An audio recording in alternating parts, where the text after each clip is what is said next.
All right, here we are, moving right along on to game number 5, and playing on the blue side for Team Fire is 3-time world's participant 5. If you count the analyst desk, it's Doublelift. I like it. En la otra esquina, representando a un jugador de China, un jugador con complejo de Godby. We1less. Very nice, very nice. Que comience la batalla! Back to the caster desk, Crapo, another 1v1. I think actually it's been going pretty fast so far. There've been so many games here ending way before the 100 CS mark. This one is actually the one I look forward to the most. Yeah. Because it is Doublelift. Tell me why. Made it to the final last time. Lost to Bjergsen in some mirror matches, so it was very difficult, especially the Z versus He got Z. baited into a Z match and a Velcro. Definitely did. It tells us a lot about Doublelift. Great He takes mechanics, the challenge. not the best decision making. Or maybe the decision making was a little bit off, but We1less is obviously a guy a lot of people will remember as Godby from Worlds last year, from LGD, where he had such a poor tournament. Like Varus arrows, they went the wrong way, and everything just went wrong for him. This year in the LPL, he's had fantastic periods of time, of play, and Less fantastic. really terrible ones, to be honest. Most of Summer Split, though, he was actually very good, especially towards the end of it. So I really want to see what he can do, because mechanically he is such a gifted player, but so is Doublelift.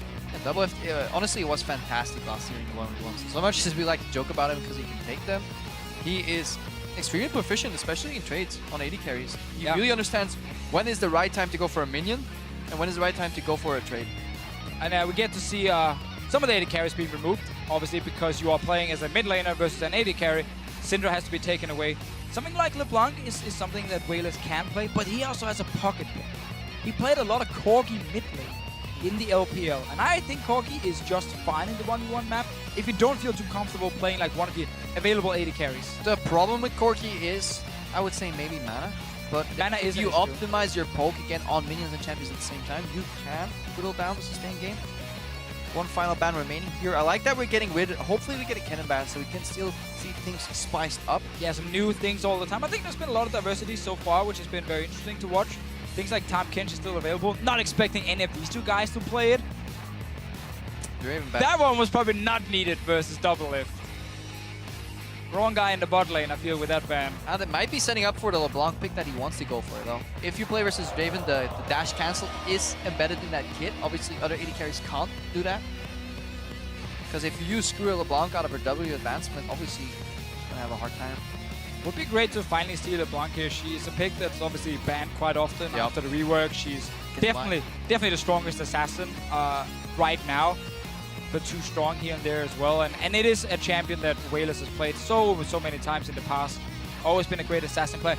He's also very known for his Diana, but it's such a risky pick in this 1v1 mode because you have to just all in basically, and he might not want to risk it in the first game he's playing. Yeah, also a melee matchup that is very mana gated is going to be hard to play. Oh. New Twitch could be very interesting for 1v1s. Yeah, one of the problems though in this matchup specifically is that when Twitch will throw down his poison, which is such a big part of stacking up the poisons, of stacking up the poisons for expunge in the early game, LeBlanc can obviously like jump out of it very easily, so it can be actually hard to get enough stacks on him. But she has to jump out of it defensively, because if Twitch plays, let's say, that happens, you throw out your W, LeBlanc advances forward, she's playing in the minion wave as well, where she kind of has to fight the Twitch and the minions, and then if she goes backwards, she gets more stacks on the back end. Yeah, she should be able to out-trade him though, if she actually gets in the face of the Twitch and his W is lying in the back where the distortion came from. That should be fine for We1less here. It's definitely like the burst mage versus the AD carry who wants like longer trades, fully stack up the poison. Risky choice from Doublelift, but Twitch is super good right now. Level 6 actually introduces an interesting spike for Twitch, because just the sheer amount you can outrange the LeBlanc with, making her kind of engage very predictable. She can just always close the gap so easily against the Twitch. Like, yes, he can outrage her for like 1 or 2 hits. I mean, that might be enough. I mean, this champion is very squishy. Exhaust is king on the Howling Abyss. Yeah. Obviously, Ignite comes out. There's Doublelift not going for heal, obviously, because that gets countered by Ignite a lot on these matches. Remember, these guys usually have actual blind pick. That's why we very rarely see a heal. Doublelift makes it into the bush first. It gets That's really good. a few hits up, but again, We1less can Yeah, recall. he can base, but having control of second brush is important. And Twitch poisons. the poison actually making it harder for We1less to recall. So by the time he's back in base now, minions should be ready to spawn and might cost him just a little bit in the end, because there's the minions. It at doesn't matter that 45. he's in time for experience. It matters that he loses right to first engagement on the wave, which means Doublelift will have the push going, and that is very needed for Twitch. Yeah. If you push in an 80 carry like Twitch, he's going to suffer.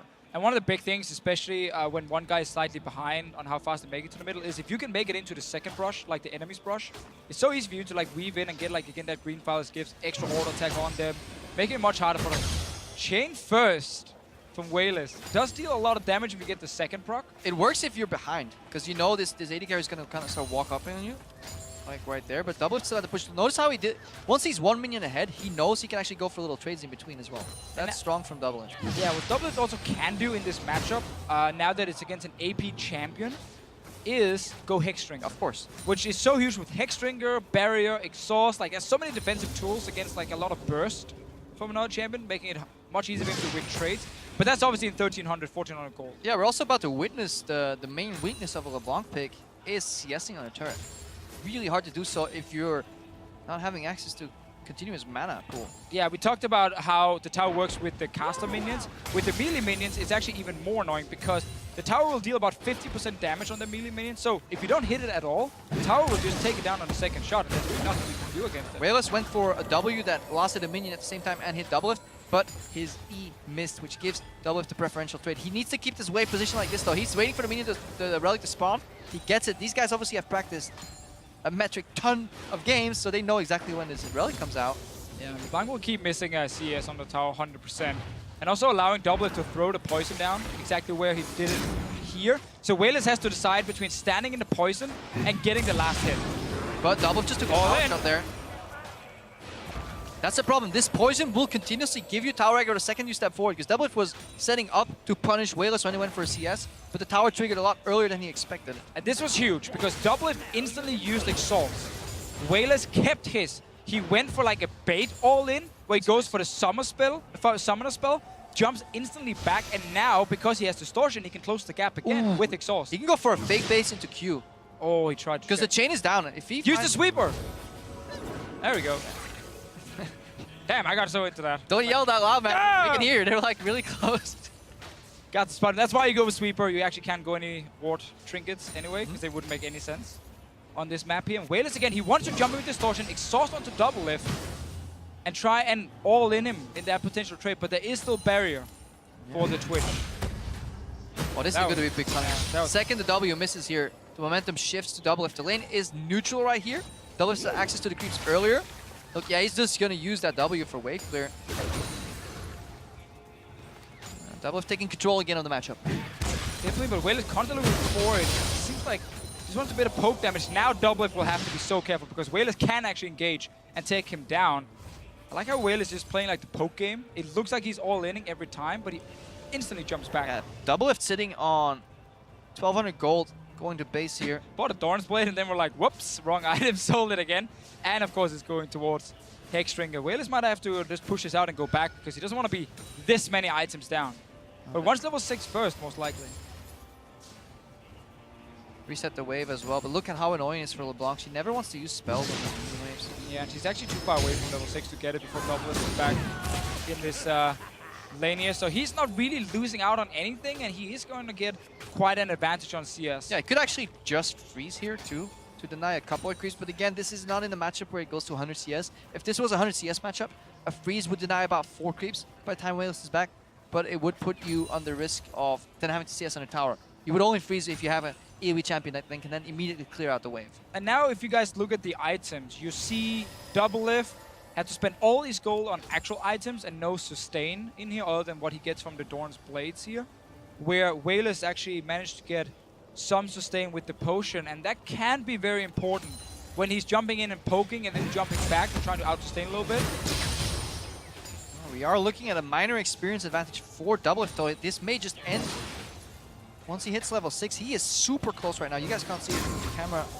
He's obviously blocking it. I really like that trade from We1less there. He jumps in with the W, so he applies his signal of malice, the passive now. Oh, we'll actually see if they're going all in. 3 chains. He can go for it. Just go for it, man. One more hit. Almost too easy in the end. As soon as he got level 6, Yeah. jumps in. We hype it up. Minion wave positioning, Hex Drinker timings. Didn't matter at all. The level 6 from Twitch Oh, he knows. is a great tool in team fights. In the 1v1, it did make a big difference. It's a great tool in 1v1s if you actually outrange somebody. If you like mindlessly walk up to a brush. Of course, if you pick a champion that can't like gap close and there's no snowball or ghost or anything, yes. And he walked up to a brush. He canceled like 2 auto attacks. He would have probably lost that trade no matter what. We1less was on like 60% HP when the trade actually ended. So disappointing. Like we build all these stories about like look how smart these players are, and then at the very end it's just like walk up to a level 6 LeBlanc guy. Yeah, I mean, a LeBlanc pick as an assassin is supposed to kill AD carries early on. And as you can see, Doublelift never really had enough damage to threaten the LeBlanc, and he got him down to 50%, basically, with that one. We1less not even smiling. He's like, business as usual. I'm done. I've taken down Doublelift. And both North American players who made it to the final last year are out. In round 1. In round 1. Not good for Team Fire, but Team Ice, oh my, they're doing. And these are all good. kind of sub 50 game wins as well. We're waiting obviously for Froggen to hopefully show up at this 1v1 tournament, pick some Nassus. Luckily for us, he isn't here. No, luckily for us, he is not here. But we have 2 guys on stage. They're here and they're ready to yell again.